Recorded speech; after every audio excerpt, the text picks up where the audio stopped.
नमस्कार दोस्तों, मैं अल्पना त्यागी, मेंटल हेल्थ मिशन इंडिया से। आज हमारे साथ यशस्विनी जी इस मंच पर हैं, जो कि एक मनोवैज्ञानिक हैं और काउंसलिंग के क्षेत्र में कई सालों से काम कर रही हैं। इन्होंने एक संपूर्ण मनोस्थिति नाम की एनजीओ भी स्थापित की है, जिसका कार्य यही है कि किस तरह से आम जनता को जागरूक किया जाए अपने मानसिक स्वास्थ्य को लेकर के, और उसी के विषय में उनको वो हमेशा सहयोग करती रहती हैं। पिछले साल और इस साल भी जो ये महामारी फैली हुई है कोविड, इसमें भी उन्होंने जो कोविड के पेशेंट्स हैं, उनके लिए और उनके परिवार वालों के लिए बहुत सहयोग प्रदान किया है कि किस तरह से वो अपने तनाव को, अपनी परेशानी को और अपने डर को दूर कर पाएँ। वेलकम मैम, आपका हमारे इस मंच पर बहुत-बहुत स्वागत है। आपने हमारे लिए वक़्त निकाला है।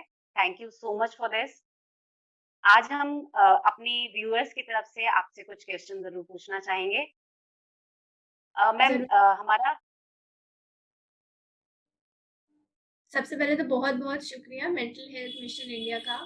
एक बार दोबारा ये अपॉर्च्युनिटी मिली है आप लोगों के साथ कनेक्ट करने के लिए। Thank you very much. Ma'am, मैं एक चीज़ अपने व्यूअर की तरफ से पूछना चाहूँगी कि जो आजकल का ये सिनेरियो है पैंडेमिक, इसमें हम सभी बहुत डरे हुए हैं। बट आपको क्या लगता है, जैसे आप पिछले साल भी और इस साल भी काफ़ी लोगों से जुड़ी रही हैं और उनको मदद भी करती रही हैं। किस टाइप के हमारे साइकोलॉजिकल इश्यूज़ हैं जो हम लोग जो पब्लिक फेस कर रही है? आप प्लीज़ थोड़ा-सा बताइए। जी, बिल्कुल। पिछले साल भी और इस साल भी जो देखने में आया है कि जिस तरीके की मनोवैज्ञानिक प्रॉब्लम्स हैं, जिनको हम साइकोलॉजिकल प्रॉब्लम्स बोलते हैं या भावनात्मक चिंताएँ जो हैं, जिन्हें हम इमोशनल प्रॉब्लम्स कहते हैं। अ, सबसे बड़ी चीज़ जो इसमें बाहर निकल के आई है, वो सबसे पहले तो है कि डर। काफ़ी लोगों को काफ़ी डर है इस महामारी का। फिर चिंता, काफ़ी लोग गिल्ट भी फ़ील करते हैं, जिसको हम आत्मदोष कहते हैं। निराशा, उदासी, अम, आलस्य काफ़ी लोग महसूस करने लग गए हैं। काफ़ी बार ये सवाल आता है कि हम ऐसे पहले नहीं थे। ज़ाहिर-सी बात है कि रूटीन यहाँ-वहाँ होने से बहुत सारे चेंजेस हैं जो लाइफ़स्टाइल में भी लोगों के आए हैं, जो उनकी दिनचर्या में भी दिखते हैं हमें। और साथ ही साथ अम, इस साल जो सबसे ज़्यादा हमें प्रॉब्लम दिखने को मिल रही है, वो है कि काफ़ी लोगों को इस बारी जैसे इस बात का भी डर है कि क्योंकि मृत्यु की संभावना काफ़ी ज़्यादा बढ़ गई है, उनके आस-पास उनको जैसे ये दिखता है, तो इस बारे में भी काफ़ी चिंतित हैं लोग। Yes ma'am. अ, अब आप हमें ये बताइए मैम कि लाइक जो ये परेशानियाँ आपने हमारे साथ शेयर करी कि ज़्यादातर लोग इन तरीके की चिंताओं से परेशान हैं। जो पेशेंट्स हैं वो भी, और जो कि पेशेंट नहीं हैं, जो उनके परिवार वाले हैं या जो उनके रिश्तेदार हैं, वो जो उस तनाव को महसूस कर रहे हैं उसको कैसे कम करें और आपको अपने आप को मानसिक रूप से कैसे स्वस्थ रख पाएँ? आप प्लीज़ कुछ सजेशंस दीजिए हम लोगों को। हाँ जी, बिल्कुल। देखिए 3 तरीके की सजेशंस मैं आज डिस्कस करना चाहूँगी, अ, जो सभी लोग फ़ॉलो कर सकते हैं, जो चाहे वो जिन्हें कोविड हो रखा है या वो इससे रिकवर कर रहे हैं, ठीक हो रहे हैं, तो उनके लिए भी। सबसे पहला है स्वयं का देखभाल, हम अपनी खुद का देखभाल किस तरीके से करें। उसके लिए बहुत ज़रूरी है कि हम ये समझें कि मेरी अपनी शारीरिक, मेरी अपनी भावनात्मक और मेरी अपनी सामाजिक सीमाएँ क्या हैं? ये जानना इसलिए ज़रूरी है कि हम उतनी ही रिस्पॉन्सिबिलिटी लें, हम उतने ही कार्य करें जितना हम कर सकते हैं। उतना ही हम मत अपने आप हमारे कंधों पे हमें बहुत ज़्यादा बर्डन डालने की ज़रूरत नहीं है। हमें चीज़ों को वास्तविक रूप से देखना चाहिए और कभी-कभी हमें ये भी जानना ज़रूरी है कि अगर हम कोई चीज़ नहीं भी कर पा रहे हैं, तो इट इज़ ओके, उसमें कोई प्रॉब्लम नहीं है। इसके लिए आपके जो घर वाले हैं, उनका बहुत ज़्यादा योगदान, उनसे बातचीत करना, उनके साथ में कम्युनिकेट करना कि मैं इतना कर पा रही हूँ या इतना नहीं कर पा रही हूँ। सबका इसमें योगदान बहुत ज़रूरी है। तो ये पहली चीज़ है कि हम सेल्फ केयर करें, जिसको वो कह रहे हैं हम खुद की देखभाल करें। दूसरी चीज़ ये है कि जो भी हमें वर्ल्ड हेल्थ ऑर्गेनाइज़ेशन डब्ल्यूएचओ से जो भी गाइडलाइंस मिली हैं, जो हम घर पे कर सकते हैं, उनका हम निश्चित रूप से पालन करें, ये बहुत ज़रूरी है। इसके अलावा सिंपल साइको सोशल केयर जिसको हम कहते हैं कि मनोसामाजिक देखभाल, जो आपके आस-पास अगर आपको कोई दिखता है जो कोविड से रहित है या जो ठीक हो रहा है, तो कोविड से निकलने के बाद भी काफ़ी हफ्ते, काफ़ी महीने लगते हैं पूरी तरीके से अपने ट्रू सेल्फ में आना या जो आप जैसे थे, उस तरीके से दोबारा होना। तो उसमें उनको ये बताया जाए कि उनके लिए क्या-क्या सर्विसेज़ अवेलेबल हैं, उनको शांत फ़ील कराना, उनको दिलासा देना, उनकी सहायता करना, उनकी मदद करना, ये बहुत ज़रूरी है।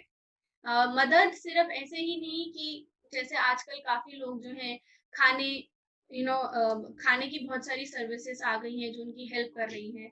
सिर्फ़ यही नहीं, उनसे बात करें, उनको दिलासा दें, ये बहुत ज़रूरी है।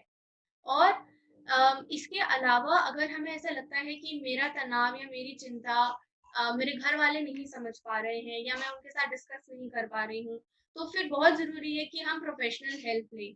हम मनोवैज्ञानिकों का इसमें मतलब इनकी सहायता लें, काउंसलर्स हैं, साइकोलॉजिस्ट्स हैं, उनसे बात करें। तो ये 3 चीज़ें तो बहुत ज़रूरी हैं, जो मुझे लगता है कि हर कोई फ़ॉलो कर सकता है इस पैंडेमिक में। यस मैम, आपने बिल्कुल सही कहा। लाइक नॉर्मली होता क्या है कि पब्लिक ना एक-दूसरे से बात करने में शायद अपने प्रॉब्लम शेयर करने में थोड़ा-सा डरती हैं, किसी से बात करने में। क्या आप कोई क्विक 1-2 ऐसी स्ट्रैटेजीज़ बता पाएँगी हमारे दर्शकों को जो वो अपने आप को थोड़ा-सा रिलैक्स कर पाएँ अगर वो किसी चीज़ को लेकर के डर रहे हैं या कुछ ऐसा तनाव महसूस कर रहे हैं? बिल्कुल। सबसे पहले तो जो मैं डिस्कस करना चाहूँगी वो सभी के लिए है, ठीक है? ज़रूरी नहीं कि जिनको कोविड हुआ है वो ही करें, नहीं ये सबके लिए है क्योंकि सबका लाइफ़स्टाइल यहाँ पे बदला है। सबसे पहले बहुत ज़रूरी है कि हम बहुत सारा पानी पिएँ। मतलब मेरा मानना ये नहीं है कि सिर्फ़ पानी पी के हम अपनी चिंताओं को दूर रख सकते हैं, लेकिन कम से कम हम अ, अपने शरीर को सबसे पहले अच्छा महसूस करवाएँ। फिर उसके बाद हम अपनी ब्रीदिंग पे फ़ोकस करें, हम अपने श्वास पे फ़ोकस करें। किस तरीके से हम ब्रीथ इन करते हैं, ब्रीथ आउट करते हैं और बहुत सारी प्रैक्टिसेज़ अवेलेबल हैं हमारे लिए। तो ब्रीदिंग सबसे ज़्यादा ज़रूरी है। तीसरी चीज़ जो ज़रूरी है वो ये है कि अपने तनाव को मैनेज करने के लिए जो एक बहुत सारी टेक्निक्स हैं, एक टेक्निक मैं आपसे डिस्कस करना चाहूँगी जिसको हम 5, 4, 3, 2, 1 यानी कि ग्राउंडिंग टेक्निक हम बोलते हैं। इसमें क्या है कि हमें जब भी हम बहुत ज़्यादा एंग्ज़ियस फ़ील कर रहे हैं, बहुत ज़्यादा चिंतित फ़ील करते हैं, तो तब 5 चीज़ें जो आप सुन सकते हैं, उसे सुनिए। 4 चीज़ें जो आप देख सकते हैं, उन्हें देखिए। 3 चीज़ें जो आप टच कर सकते हैं, उन्हें छू सकते हैं चीज़ों को, वो करिए। 2 चीज़ें जो आप स्मेल कर सकते हैं, जो आप सूँघ सकते हैं और 1 चीज़ जिसको आप टेस्ट कर सकते हैं। इसको हम कहते हैं 5, 4, 3, 2, 1 टेक्निक। तो जितने भी दर्शक हैं, वो इस टेक्निक को खुद के लिए भी यूज़ कर सकते हैं, अपने आस-पास अगर उन्हें लगता है कि कुछ लोगों को बहुत चिंता हो रही है, तो वो भी इस टेक्निक को फ़ॉलो कर सकते हैं। और इसके अलावा जो एक चीज़ है वो बहुत ज़रूरी कि अ, अपने फैक्ट्स को चेक करना, ठीक है? फैक्ट्स को चेक करना, तथ्यों की जाँच करें। कभी-कभी क्या होता है कि हमें ऐसा लगता है कि हमें साँस नहीं आ रही है या हमें ब्रीथिंग प्रॉब्लम हो रही है और जो हमारे आस-पास सिचुएशन चल रही है उसमें हम ऐसे सोचते हैं कि ये तो कोविड की वज़ह से ही होगा या मुझे होने वाला है या अगर मुझे कोविड हो रखा है, तो अब मुझ में ऑक्सीजन की बहुत कमी हो रही है। तो अगेन डब्ल्यूएचओ की गाइडलाइंस में प्रोनिंग जैसी जो टेक्नीक है उसको हम फॉलो करें और उसके साथ-साथ ये भी देखें कि ये ब्रेथलेसनेस कहीं किसी और रीज़न से तो नहीं है। कहीं हमें कहीं कभी-कभी हमारे बैठने का पोस्चर ठीक नहीं होता है, तो उसको देखें या कभी-कभी हमें और भी कोई प्रॉब्लम हो सकती है, जैसे गैस्ट्राइटिस की प्रॉब्लम हो सकती है। तो फैक्ट्स का चेक करना हमारे लिए बहुत ज़रूरी है। इसके साथ-साथ एक्सरसाइज़ भी बहुत आवश्यक है। माना कि 12 से 14 दिन आपको आराम करना ज़रूरी है, लेकिन धीरे-धीरे हम थोड़ी-सी स्ट्रेचिंग एक्सरसाइज़ेज़ के साथ शुरू करें। अपने शरीर को थोड़ा-सा दोबारा ढालें मूवमेंट की तरफ कि उसको हम एक्सरसाइज़ के थ्रू दोबारा एक अच्छी रूटीन में हम उसको लेकर आए और अपने स्लीप हाइजीन यानी कि हम समय पे सोना और पूरी नींद लेना ये भी बहुत ज़रूरी है। तो ये कुछ चीज़ें हैं, कुछ टेक्निक्स हैं जो हम सब फ़ॉलो कर सकते हैं। Thank you. Thank you so much ma'am, thank you very much. आपने बहुत ही साधारण से तरीकों से इतनी अच्छी चीज़ें हम लोगों को समझाई हैं और 5, 4, 3, 2, 1 वाली टेक्निक तो I am really going to use it for myself क्योंकि हम नॉर्मली भी कभी-कभी बहुत तनाव में आ जाते हैं। हम फिर से आपसे जुड़ेंगे कुछ और अपनी क्वेरीज़ लेकर के। Thank you so much. Thank you.